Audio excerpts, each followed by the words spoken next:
კახეთის ყოფილი გუბერნატორის მოადგილის საქმის სასამართლოშია გამოძიება გიორგი სიბაშვილს სამსახურეობრივი უფლებამოსილების გადამეტებასა და სახელმწიფო სახსრების გაფლანგვას ედავება. თუმცა გიორგი სიბაშვილი დაკავებული არ არის. ბრალის დამტკიცების შემთხვევაში მას 11 წლამდე თავისუფლების აღკვეთა ემუქრება. სიბაშვილის წინააღმდეგ დაწყებულ სამართლებრივ დევნას დღეს საპარლამენტო უმცირესობისა და უმრავლესობის წარმომადგენლებთან ერთად თავად ბრალდებულიც გამოეხმაურა. თემას პირდაპირ ეთერში გიორგი მანჯავიძე განაგრძობს.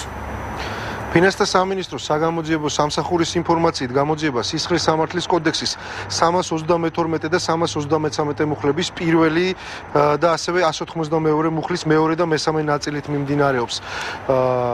კახეთის გუბერნატორის ყოფილი მოადგილის წინააღმდეგ გამოძიება რამდენიმე ეპიზოდით მიმდინარეობს, მათ შორის საუბარია სამუშაოების შესრულების მიზნით რამდენიმე შეპესესთან გაფორმებულ ხელშეკრულებაზე გიორგი სიბაშვილს ასევე ადანაშაულებენ რეგიონალური განვითარების სააგენტოს თანამშრომლებად მისი მეგობრების ფიქტიურად გაფორმებაში.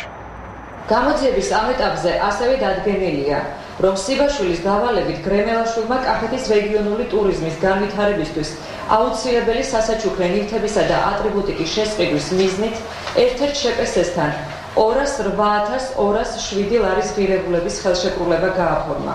თუმცა შესყიდული საქონლის რეალური ღირებულება აღმოჩნდა 98.886 ლარი. აღნიშნული ქმედებით სიბაშვილმა და გრემელაშვილმა კახეთის რეგიონული განვითარების სააგენტოს კუთვნილი თანხა 115.311 ლარი გაფლანგეს. დღესვე სიბაშვილის წინააღმდეგ აღძრულ საქმეს როგორც საპარლამენტო უმცირესობის ასევე უმრავლესობის წევრები გამოეხმაურნენ. გიორგი ვაშაძის განცხადებით სიბაშვილის წინააღმდეგ გამოძიების დაწყება კახეთის ყოფილ გუბერნატორზე გიორგი ღვინიაშვილზე ზეწოლის მცდელობაა, რასაც თავისთავად აბსურდულს უწოდებს უმრავლესობის წარმომადგენლები.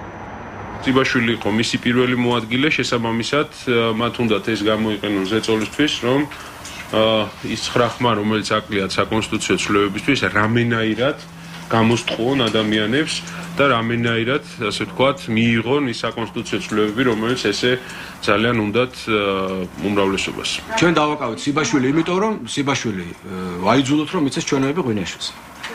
ესეთი რამ ხდებოდა 1 ოქტომბრამდე, კი, გეთახმებით ამაში ნამდვილად აკავებდნენ ესე ადამიანებს, შემდეგ აუპატიურებდნენ ციხეში და მათი მეუღლეების გაუპატიურების ფრაგმენტებიც მიქონდათ ციხეში, ესეც იყო მთავრობა პროკურატურამ ეს აღიარა.